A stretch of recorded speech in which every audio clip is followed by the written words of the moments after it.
to Dipple and Conway, 100 years of Dipple and Conway. 6th of November 1916, the practice was founded by George Dipple and Thomas Conway. In this centenary year, we've been looking more into the history of the firm, and we found that there were branches of the family in opticianry in South Shields up in the northeast and in Oxfordshire. And what you'll be seeing is some unscripted, spontaneous conversations between me and my brothers and the generation above us, who are the last remaining generation who can remember the founding of the business.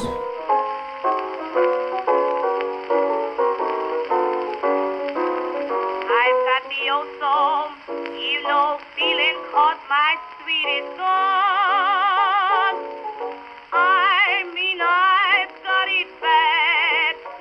I've tried to make believe. When did you leave the northeast to come down to London? 1912 or something like that, or So 1911. what attracted him to come down to London from the northeast? Well, there's a long story about that. He was training. He trained at Dillard's in London. Dollars, yes. London. But he was headhunted because when he was at school, what they used to do in those days, Yes. you know, the chemist Yes. would come in and said, I want somebody to do drugs Okay. to the headmaster, and do you know a clever boy who can do chemistry things, Yes, who's good yes. at chemistry?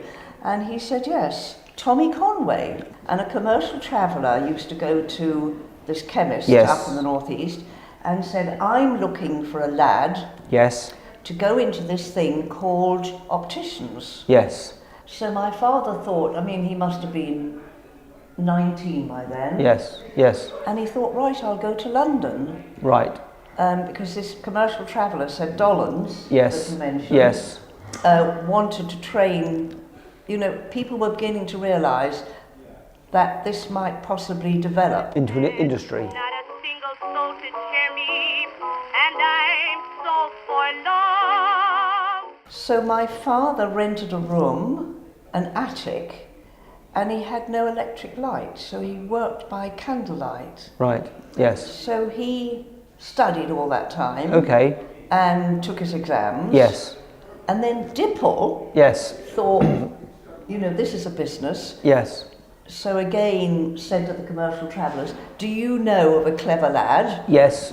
And was Just to start an opticians in Norwich. who would come up here. Yes, yes. And you can imagine in London in those days, nobody had heard of Norwich. Where the hell No. was Norwich? In my delusion, life is not a sweet song. When he came to Norwich, they hadn't got money to buy a house. It was £240. And so they did find a house in Clarendon Road. Which they rented. They didn't have a house in Judges Walk till about 1928, when they ended up with 8 children. No one to hear my cries and sympathize. Thomas's first 6 children. Right. That's my eldest brother, Tom, sister. Meme, Eileen and Monica, Dominic and Jerry. And Dominic, second from the right, was the only one who went into the optics. business, although Tom did spend a bit of time in the business, didn't he? Yes, the eldest one did shortly. Tom did. That's Tom, yeah. Yeah. Yes, that's Tom. He was studying medicine and then he went into the priesthood. We crying for a little freedom. He used to go down to Dipple and Conway's, Yes. go inside and sit Right. and wait in case somebody would come in. Right. And my mother would then come down with his sandwiches At lunchtime. at lunchtime. Yes, okay. And they would sit in the shop and Wait. hope that somebody would come in, because Right. professional people didn't advertise. My reminiscences are doing a bit of everything. Yes. I was a sort of receptionist. I did all the wages. I did all the books. I also also became an amateur optician. So you were just helping with it. Yes, you're saying his love picked it all up in 5 years. Good. So when can you remember what years this was? Well, I started in 50. Yeah. So how old would you have been then? You've been in your early 20s? 20. I'd had 2 years in Spain, Right. and then my father was ill, and I was asked to help out. And I went in absolutely green, not knowing anything, and came out quite a clever young lady. Yes. Having learned everything from scratch. But there was only 2 of us, Doe Gladwin and me. Yes. That was all, and I had another girl who helped me, another receptionist.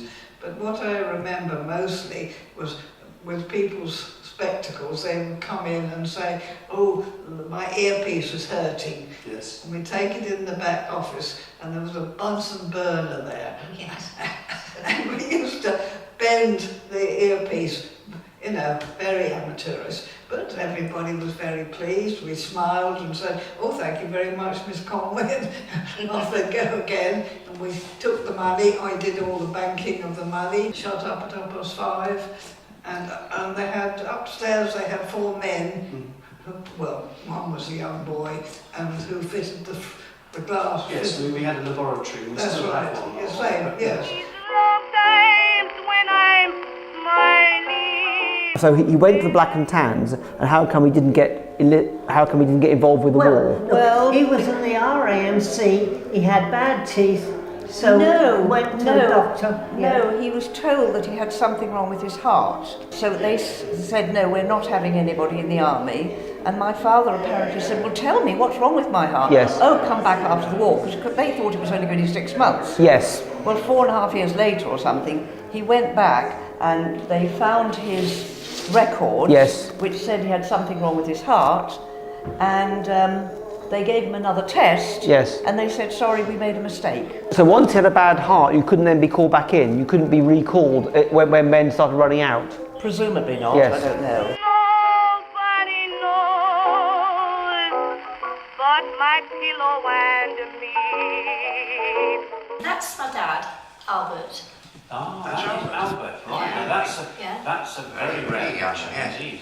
And that's a letter from the King for him when he came out of prison in Germany. Queen joins me in welcoming you and your release from the miseries and hardships which you have endured with so much patience and courage. That's right. Wow. That's from the King. Goodness me. So Nunky was a prisoner of war. Yeah. Yeah, he was wounded at the Somme, Yeah. and then he fought on. He was sent back to England to recover, and then he went back again, and then he was taken prisoner.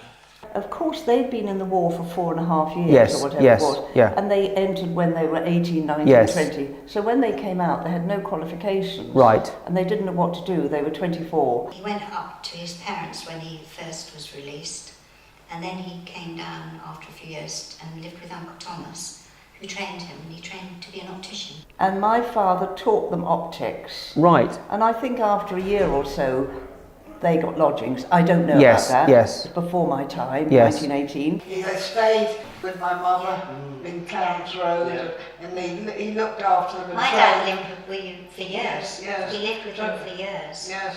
And my father trained them In Dipple and Conway, at Dipple and Conway. at Dipple Yes, Conway's. yes. And when he felt they were ready, then they took their exams Okay, yes, yes. to qualify. Right. And now I don't know about the financial situation, but I think, Yes. I'm not quite sure, that he set Nunky up in business in Oxford. Yes, Because where they Nunky still had are no now. Money, Yes, where they yes. still are now. When did he move to Oxford? Well, he moved sometime in the early 30s, because he married in 36. Yeah. And he'd been there a few years and established a practice. It Right, was called so Conway, Conway. H&A Conway, because H&A he was in Conway. partner with Harold. Harold and Albert worked together. Initially, Harold and Dad split up, and Harold took 2 practices and Dad took 2. Mm-hmm. Right. With I see they founded practices in 4 2 different practices. cities. They had, Harold had 2 in the north, and Yes. Dad had 1 in the north and 1 in Oxford. One was in South Shields, Yes. and one was somewhere else, I'm not sure. Yeah. And Dad had one up in the north, in Jarrow. The 2 businesses, the northeast ones and the Oxford, were linked. They were linked for a You long see, time. whereas Dipple and Conway Norwich was completely separate It was from separate, yeah. from Oxford, which was Conway Opticians, and and northeast. Did my grandfather and your father, did they have northern accents? He liked where he came from. Yes. He was very happy with Yes. where he came from, and he was not in the least bit abashed by Oxford and all its accents. Well, it's a bit of a melting pot, isn't it? It's my conclusion that the whole Every year my father would buy a car. He bought a Sunbeam Talbot Yes. and a Buick. He imported the Buick, Buick? from America. Yes, of course. Because there were so many Like these children big and a cars nanny. like Americans did. Yes. There were only 10 cars in Norwich and Yes. only 2 Javelins in Yes. the whole of Norfolk. You never locked your car. No. And you left the keys in the ignition. And after work, he went back to his car, Yes. got in his car where the keys were, drove home, Yes. left it outside in the driveway, and at about 10 o'clock, Dominic Yes. said, Dad, he was learning to drive, he was Yes. about 17, Yes. Dad, can I put the car in the garage? Yes. So he went outside, Yes. and he thought, funny, this is not our car. So he went back to my father Yes. and said, oh, Daddy, you brought the wrong car home. So they rang up the police, and the police said, that's all right, Mr. Conway, Mr. Jones or whoever's got your Other Javelin. your Yes. car. And so the next day they swapped. It's my delusion. Life is not a Now that's Tom, the founder's sister, Ruth, and her husband, Hubert. Yeah. And did Ruth get involved in the optical business? No, she didn't. She didn't no, at all. he was a doctor, so Yeah. she was married to a doctor. She had Mary Layden, who is Mary Hughes, and she's an OO. And her daughter Bernadette, who's died, was a dispenser. Was what? A dispensing optician. Oh, yes. Now her son is Pat Layden. Right, Is a yeah. priest. Yes. So she had 2 daughters who are opticians. Yes. And 1 son who's a priest. And she is Thomas's sister. And the daughter Mary, did she take over the Jarrow practice. Jarrow practice? Yes. From Bernard. Harold. From Bernard. So Mary then took them over from Bernard. John was an optician, and Bernard was one, Yeah. and Paul. They were all opticians, and Tess.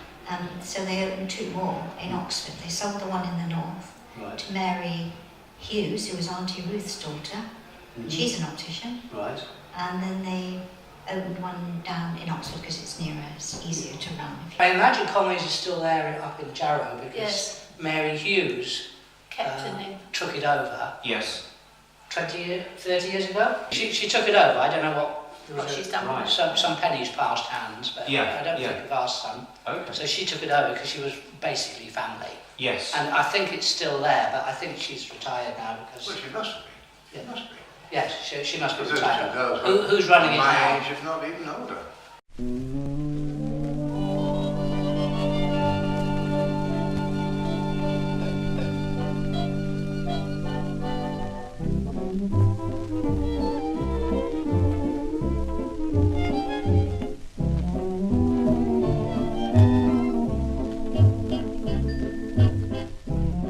Welcome to our practice in Castle Street, the very site on which the business was founded 100 years ago. We've had a lot of fun over the last year celebrating the centenary. This is the opportunity to welcome you into the practice to see what we do nowadays. My name is Damien Conway and I'm a content specialist and I've been doing it for 37 years. Hello, I'm James Conway, one of the contacts opticians at Dipple and Conway. Thomas Conway, who started Dipple and Conway, was my grandfather, and I'm brother to Robert and Damien. Hello, I'm Matthew Conway. I'm Robert Conway's son. I joined the business full-time in 2011. My first ever job actually was folding reminder letters for 2p a letter. So I have, in some capacity or other, been involved in the business my whole life. Hi there, I'm Ben Conway. I'm Damien's son. Like my cousin Matt, I started working here 25 years ago as well, part-time at school. I folded reminder letters as Matt did, although I did it for 1p. So Matt was the obvious choice to go on for the business degree. So I'm solely focused on business development and business growth. The industry used to be you would sit and wait for people to walk through the door, whereas now it's completely different. There's massive competition and opticians have to view themselves as profit-making businesses or they don't really have a future. Modern technology such as these computerised equipment which allows us to manufacture and design lenses for all sorts of different and complicated clients means that we can make sure the satisfaction is unsurpassable and brings us forward well into the future, showing that we care for our clients and maintain a very, very good reputation for what we do here.